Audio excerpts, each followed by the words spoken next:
let's go for it here. We started chapter 7. We're going to skip 7.3.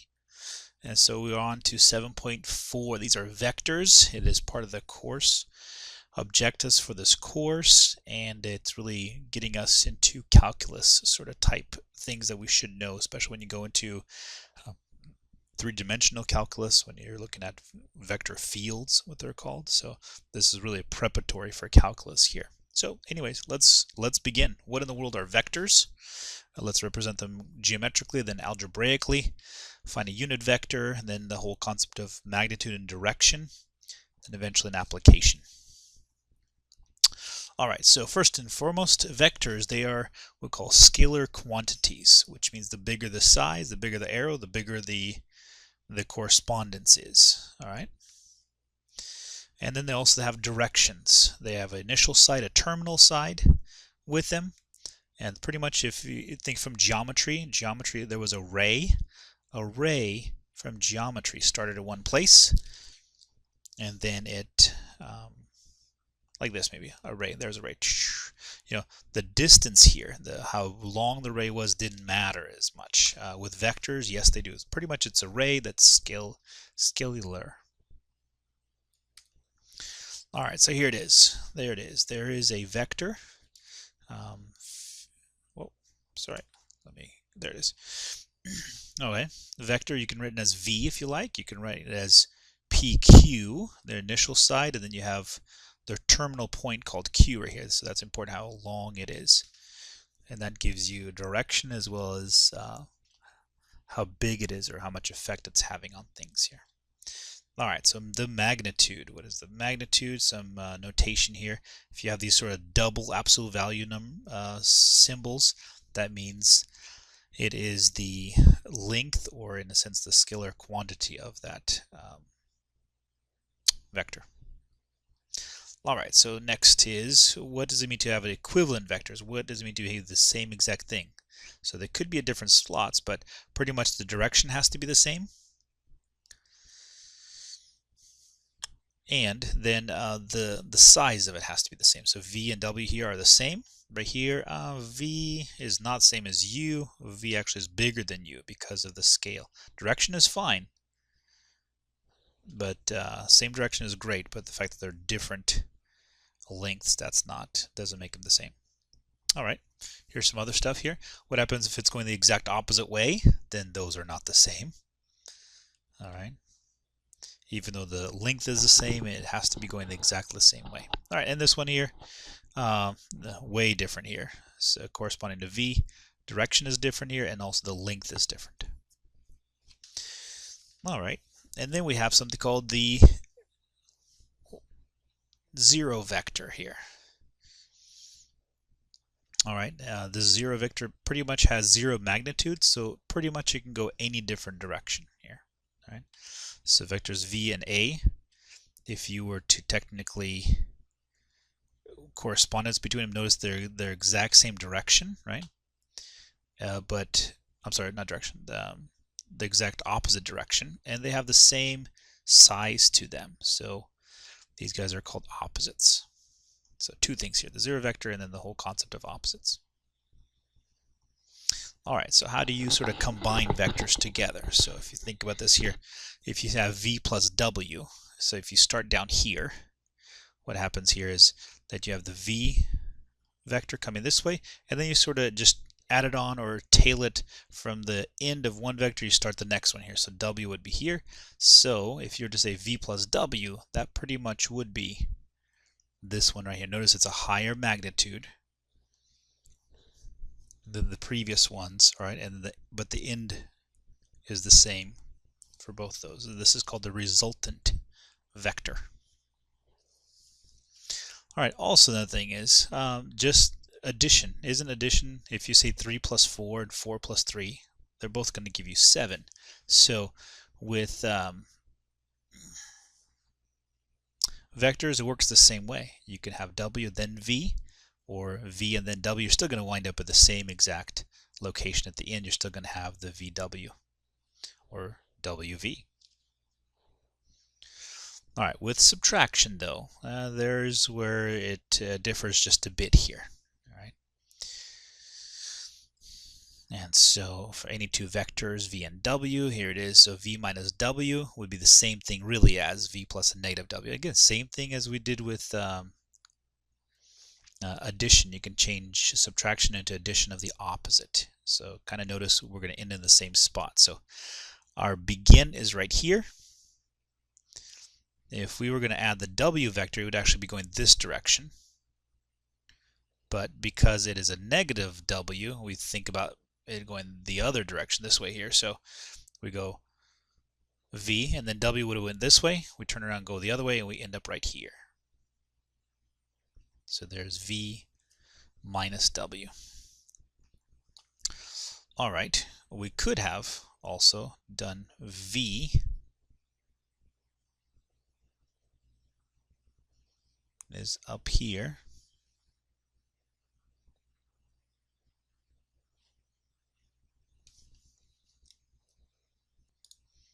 In this case, we subtract the w out. So if this was the full vector, we take the w from the starting point because we're subtracting it out. In this case, notice the green right here corresponds exactly to the green here. It's the same direction, same magnitude or scale.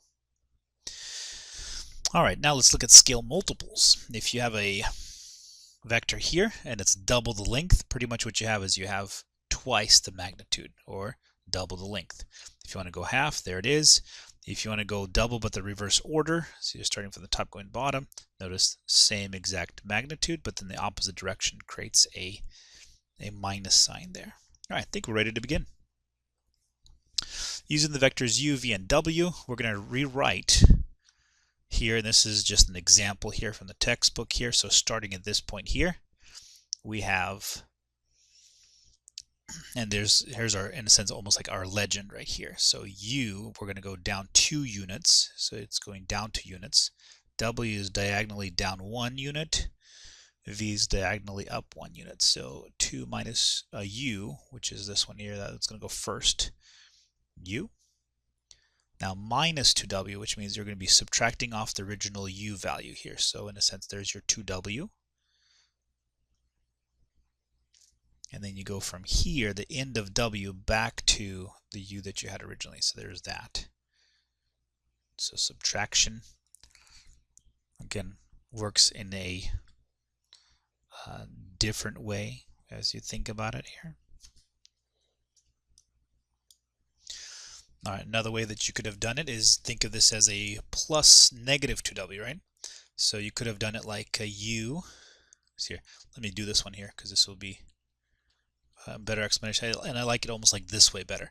So u goes down 2 units, and then w is diagonally down, but minus w would be diagonally up. So you go 1, 2, and notice, let me change the pin color here. I notice right, if we were to do this here, there would be the answer. So notice that this one and this one would be the same. Again, same direction, same magnitude. So those would be the equivalent. Okay, that's one way to do it. Next way, let's see this. So 2v, so v is diagonally up. So we starting point here, 2v.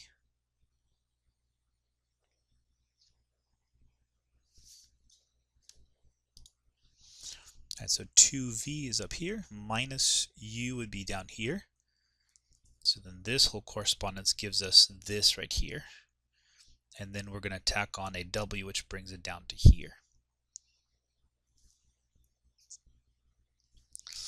All right, so how about 2w plus v? So this is our practice problem here. So starting at a single point, maybe like right here, we go, that's going to be w. Then we have 2w, so that's be another w. And then we go v direction. So there it is. So then altogether, there's 2w plus v. Again, you can start it anywhere because eventually you want to get an equivalent vector, which means same direction, same magnitude. Okay, this one, I'm going to think about this as a plus negative u because it's it's just a little easier to think about this here. We're going to do it like that. Again, still get the same answer anyways here. So 2w. W is diagonally down, so again, 1, 2, just like we did before. V is diagonally up, and then u minus u. Well, direction for you is 2 down. So if we turn it around, we're going to go 2 up. So there's your corresponding u value.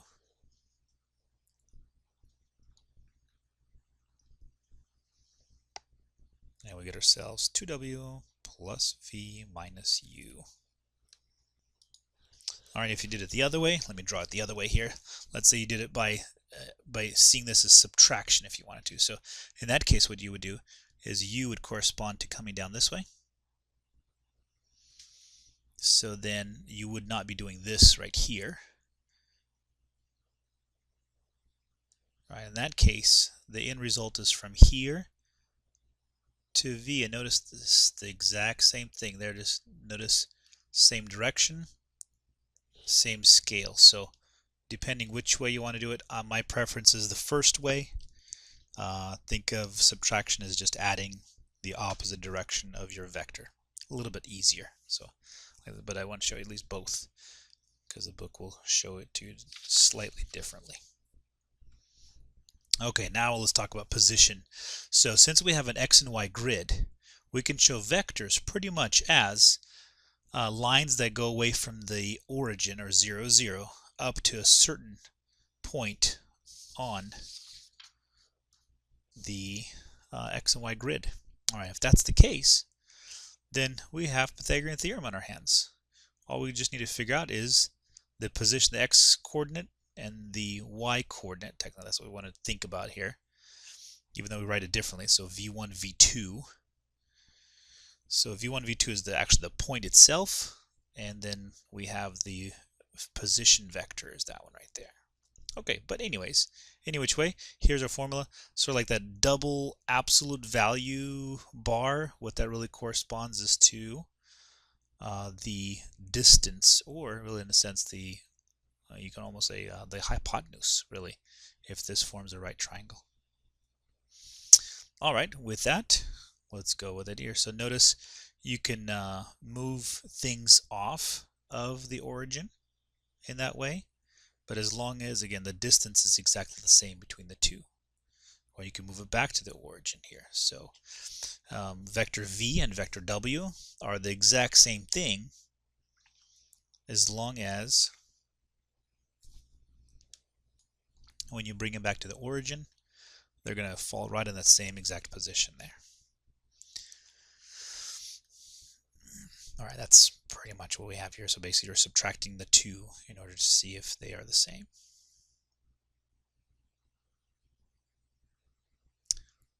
All right, let's go for it here. So let sample problem, then we'll jump to our practice problems here.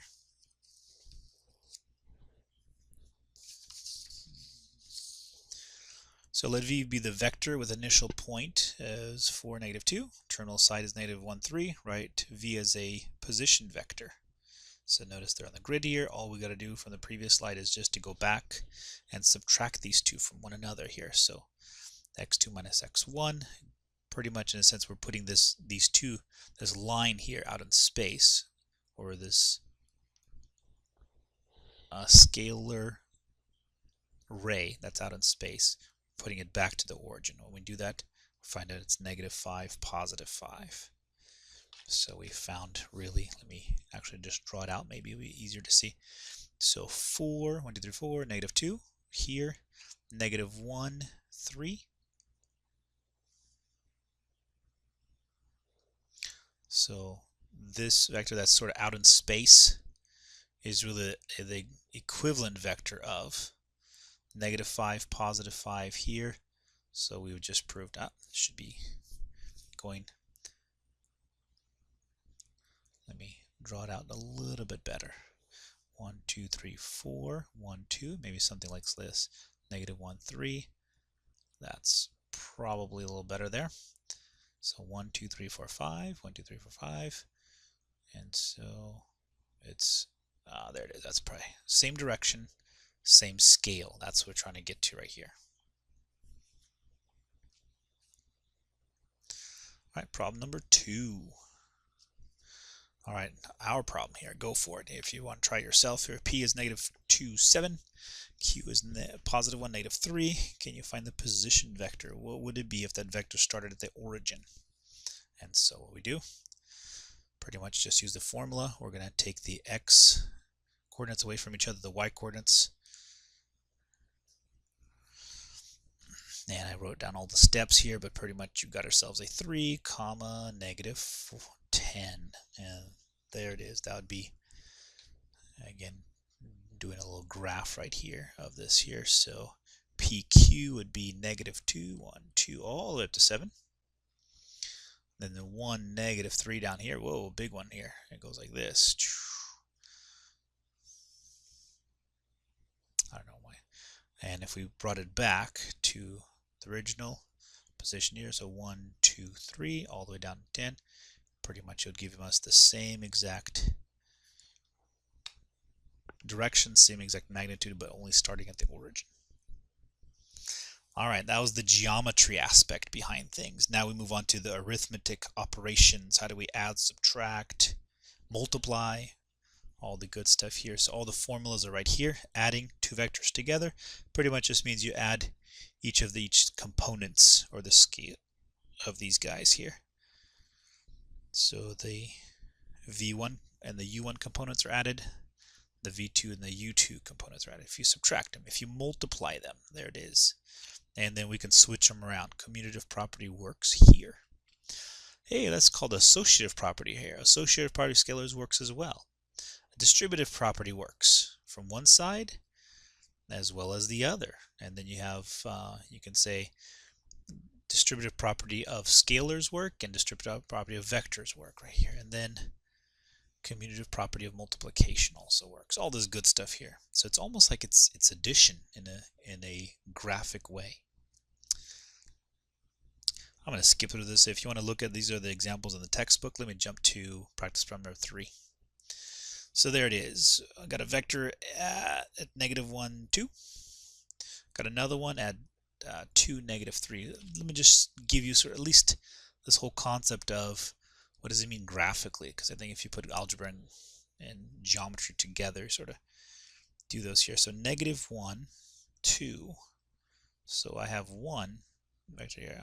It's not going to be very straight here, but there's 1. This is V. This is the V vector. The W vector is 1, 2, 1, 1, 2, 3. There it is. So this is the W vector. And these are pretty much, if you think about these are, if you go into engineering, these are forces. You have gravity's forcing on something. You have the initial throw of the ball that's forcing something else, or you have the direction of the boat in still water going up, but then the current is pushing it back. So what happens here? What happens if the two are united together by addition? What's happening to the total? Let's see. What's happening to the direction of everything put together? That's kind of what you're looking at here. All right, let's go for it here. So with A, all we're going to do is just add these guys up. In fact, you can put them as just the corresponding vector components and put them up together. So -1 plus 2 is +1. 2 plus -3 is -1. Okay, what happens if you multiply? So W just got 3 times bigger. So W is the current in the water. And so what happened was the wave and the wind just picked up. So the current just became 3 times faster. So what does that mean? There it is. There's my vector for the water or the current. That's kind of what it means here. All right.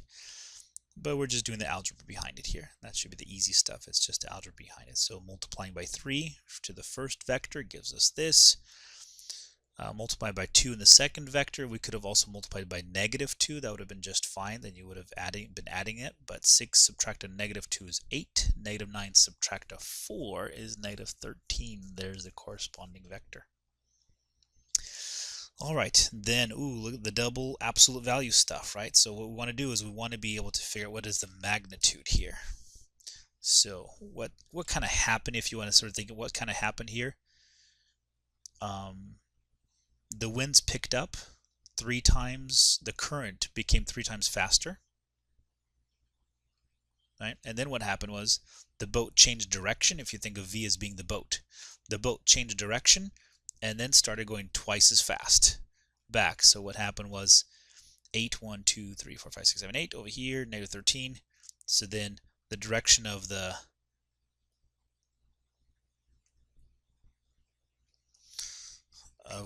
water and the boat altogether pretty much became this right here. It started going, what is it, south, so many degrees east over here very quickly because of that. All right, we want to do is we want to figure out the magnitude. What's happening here with the magnitude? Again, Pythagorean theorem based upon 8, negative 13. And so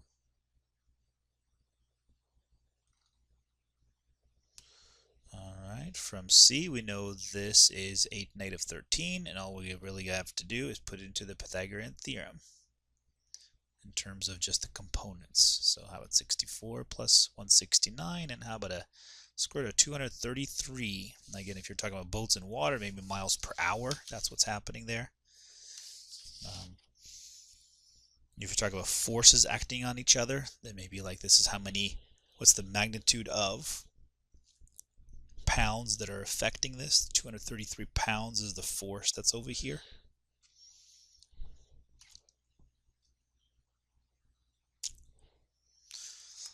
All right, now let's go on to unit vectors. Okay, so unit vectors, in a sense, what we do is we figure out if everything was just scaled back to 1, what would be the relative ratio between 1 and all the forces combined. So you're almost like standardizing all the forces. You're just seeing them as just relative terms to 1 unit. So let's go for it here. This is what we have here. Example from the textbook. Here it is. You figure out the magnitude, and then all you do is you take that and divide each of those by the magnitude as a scalar. So there it is. So notice now you have everything's in terms of just 1. So there's the answer to U right there. And you can do a check here. If you take this one, square it, take this one, square that one, you should find out that it's just 1. So basically, in a sense, you've the situation, the universe, whatever you're looking at, you scale it down to a single unit, and now you're looking at forces relative to each other.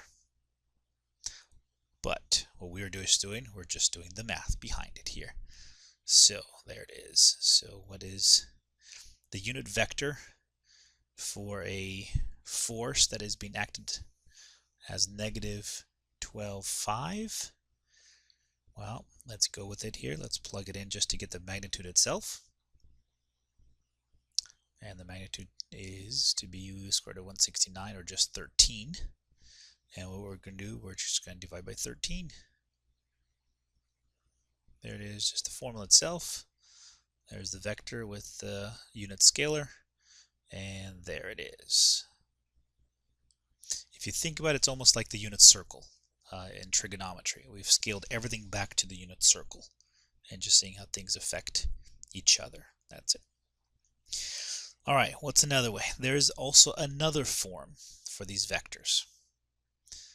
Since we deal with the x and y coordinate system, it is much easier to represent them as just magnitudes of the x coordinate and magnitudes of the y coordinate. They're just magnitudes of stuff on the x and y grid. Why do we do? How do we do this? Well, we do this corresponding I. I is, in a sense, the horizontal vector. It's the vector to 1, 0. J is the vertical vector. It's the 0, 1 multiplier here. So if you say thing is 1. So this is how much x scale you have. This is how much y scale you have. All right, let's go for it. So you can pretty much just say, I'm going to divide these up not into a v and a 1. I don't want to know the x and the y coordinate where there is. Figure out the magnitude. What I'm going to do is I'm just going to say the horizontal magnitude, or horizontal force, is I, and the vertical force is J. And again, still same correspondence. If you look at a vector from 0, 0, it better go to v1, v2. And then if you want to know your magnitude, still same concept. You take the v1, square it, take v2, square it, add it together, and then take the square root. So it's a lot easier to graph these ones here because you know the vertical, you know horizontal. All right, example from the textbook here. Not going to go into it here. If you want to just sort of take a look at it real quick here, try it yourself, see if you come up with the same answer that is in the textbook. The answer for B is right here. If you want to just sort of try it yourself, see what you come up with here.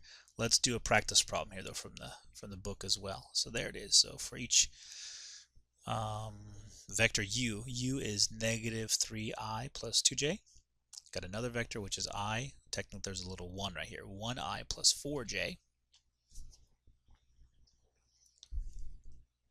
And let's go with this. What happens if something's going to be 3 times, again, the current increased by 3 times its size, and the boats start going twice as fast? What's happening with the overall situation?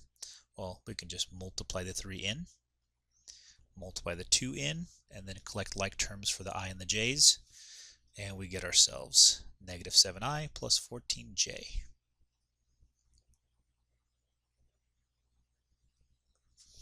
All right, and then the b value.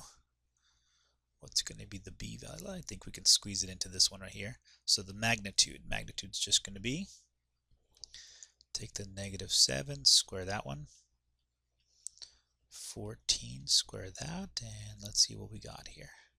So that's 49.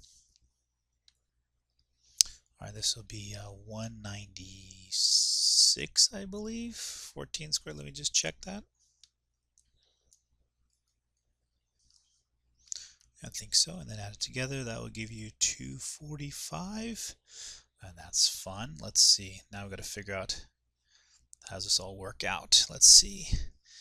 245. I know 5 will go into it here, so 5 here, and then 245 divided by 5 makes 49. Oh, that's cool. There it is, 49. I think I got this now. So the scale would be 7 goes out because the square root of 49, and a 5 left over inside, and that works good by me.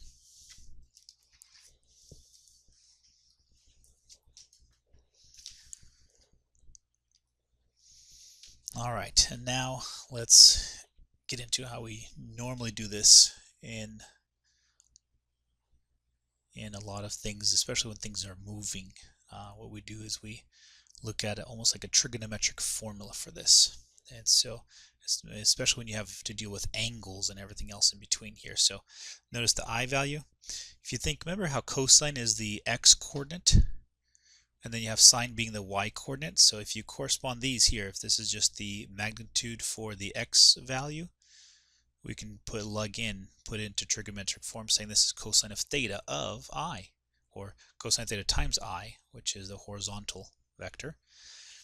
Sine is the y coordinate of something, so therefore you could put sine theta, and then we multiply it by its magnitude on the outside. So pretty much instead of using x and y coordinates, what we really have is we have angles and how large it is, or the magnitude. That's really the difference between the two. And so normal, and when we calculate stuff, we either know the position or we know the angle that it makes. Especially with gravity. If you think of gravity, you think of shadows a lot of times is, if we have a pole sticking out here, right? You have the force of gravity coming upon this pole. But if the pole is sticking out this way, there's a force right here that's being acted upon, right? There's the weight of this, then the gravity is coming down, but the gravity is actually not coming down straight down on where the pole meets the ground because of this thing sticking out. So the gravity is actually a little bit different. It's a little bit this way. Let me draw it a little bit bigger here. Okay, you have this right here. It's like a flagpole. No, maybe not like a flagpole, like a sign here. Let's say there's a sign here, a station. It says station B. All right, we want to know how much force is right here. What's the corresponding force that's claimed as this pole is actually inserted into the cement? Well, there's a force that's being acted upon it on just the weight. The sheer weight of the post is all here, right? That's one force. Also, there's a force of gravity, but the force of gravity is actually not exactly going down because of the extra weight of the sign and the stuff sticking out. The force of gravity actually comes in as a little corner. And we actually go from here. We say there's the force of gravity is going to be a little bit out a little bit here. And then there's the force of the weight. So there's how much force is being held there. So that's kind of in a nutshell what's happening. All right, let's go for it here. This is a example from the textbook itself. If you want to sort of see it, that's fine. And the magnitude is 3. That's pretty easy. And the angle measurement that is made is a pi over 3. So what we do is we plug in pi over 3 because we know the angle measurement that's going to be made out of there. At that point, we know the cosine value of pi over 3, the sine value of pi over 3, and now we multiply the magnitude in. Let's take a look at a problem for ourselves. So write the vector of magnitude 2 that makes an angle measurement of 11 pi over 6. So let's see what happens here. Here's what I have here. See the formula itself. Now let's plug in the values here. We know the magnitude is 2. We know it's going to be 11 pi over 6. That's what we have there. And then we have the value that it's going to be. All right, and then just simplifying it, I just want to show you what this actually looks like here. So if you think about this here, 11 pi over 6 is just about to get to 12 pi over 6, or 2 pi. That's what we have here. Here's your corresponding value. And if you're going to do this by not by calculator, that's what you have to sort of do here. You go back to your unit circle definition of the x and y coordinate. So that means you have a square root of 3 over 2 for the x coordinate. You have a negative 1/2 for the y coordinate. And then at that point, then we can plug stuff in. So root 3 over 2i minus 1/2 j. And as you plug it all in, multiply by 2, really what's going to happen with the multiplication by 2 is that the denominators are going to cancel each other. So at that point, we are done right there. There's the corresponding vector using the trigonometric form in relative aspect to everything else that's there. All right, practice problem number 7 here. So find the direction and angle. So now we're going to go backwards here. How do you convert sort of like the rectangular coordinate system vector definition and put into this trigonometric form definition here? So let's go for it here. So first things first, let's label where in the world is 2, negative 3. That's there. Right, 2 to the right, 3 down. In that case, we're going to form a little triangle here, and in order to get this, remember, tangent is defined to be y over x. And so all we're going to put it in, we're going to use the tangent definition, but we want the angle measurement that makes that. So we want to put y over x, or negative 3 over 2, take that position, and then we're going to add 360. So the question is, why do you add 360? You got to think all the way back to the previous chapter. Remember how when you take the tangent, inverse of tangent in quadrant 4, it's actually not going to be a positive answer, it's going to be a negative answer, because the domain for tangent inverse is actually negative pi over 2, or negative 90 to positive 90. So if it was in quadrant 1, everything would be fine. Now then we leave the same exact angle that we want. If it's in quadrant 2, what we want to do is we want to add 180. That gets us into quadrant 2.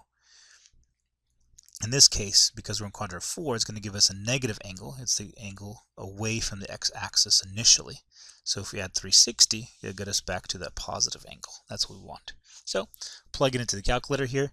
Make sure you are in degree mode, and if you are, you'd be good. So tangent inverse of negative 3 over 2 becomes negative 56.3 on the calculator. Again, try it yourself as well.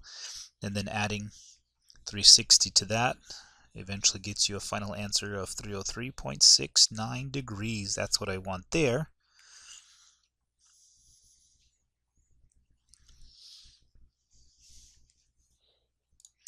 All right, and that gives me the direction angle. That's what we're looking for there. All right, looking at just a quick application of vectors here. Really, in a sense, we're going to try to combine two forces together. That's what we really want to do here. And so let's try this here. Let's look at an example from the textbook, and then we'll do our own example here. So if a system of forces acts on a particle, that particle will move as though it were acted upon a single force eventually, kind of like a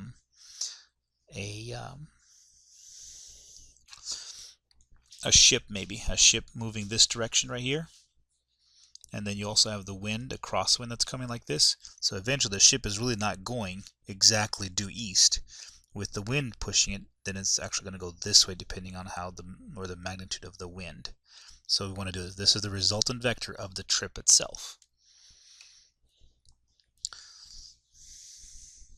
All right, the other little small piece we can think about, if the particle is not moving at all, which means all the forces equaled out. So you have the force this way and the force this way, and then the particle staying in one spot.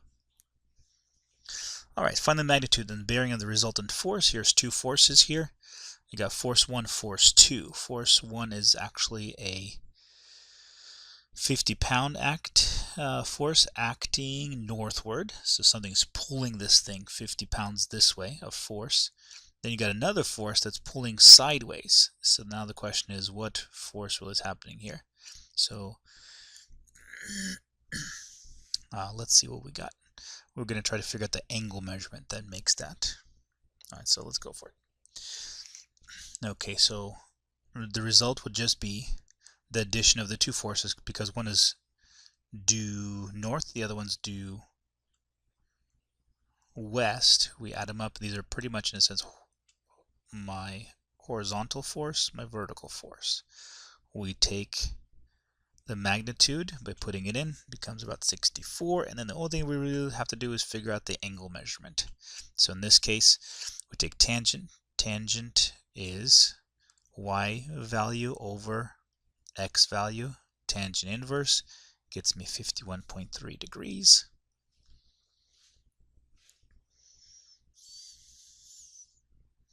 And so now we go back to bearings. Remember, with bearings here, let me rewrite this here. So what we just figured out, tangent gave us the angle between the x-axis and the terminal piece. But that's not how we do bearings, right? If this is 51.3 degrees, this is what we want, because we always convert everything into going north and south. So the complementary angle, 38.7. And so what is really happening here is the bearing of the ship. You know, you have a bearing of ship, it's trying to go due north. That's what the course is set. But then the winds are coming at from the westerly direction to the east. And so what's happening is what the boat is really doing, it's going north 38.7 degrees east. That's what's the true, we call it true direction. All right, let's go for it here. Let's see. Repeat example 8, assuming the force 1 is 40 pounds force northward and 30 pounds westward now. So this can be a little bit different than the example problem here. So here's my force going north. We call it F1. We got 40 over here. We go west, F2. We call it 30. And we expect something right over here to this to happen. So the magnitude itself would just be the west northerly direction, the westerly direction, or the horizontal direction. Adding all those guys up gets us 2,500. That's cool, because I know that would be just a 50. Okay, that's the magnitude. Now we've got to think about the angle measurement. So this one's a little different than what we've been used to here. So it's going to be, because tangent inverse, again, only works in quadrants 1 and 4, we can only get this. So what's the relationship between this and this one right here? It's going to be a straight angle here. So what we're going to do, instead of adding 360, which we would do if we ended up here, we're going to add up 180. We're going to have half a revolution here. All right, why is it negative? And the reason for it is because that's 40, but then because we're going westward, that's technically a negative 30. So it's 40 over -3. So 4 over -3 for short, if you want to see it that way. That's cool there. You could put 40 over 30 if you like, but it's technically that. And then it's going to be plus 180 because we're going to add half a revolution here. So when we do that, we should get 126.9 degrees, which makes sense. That would be in quadrant 2. Now again, the tangent, whenever you do tangent,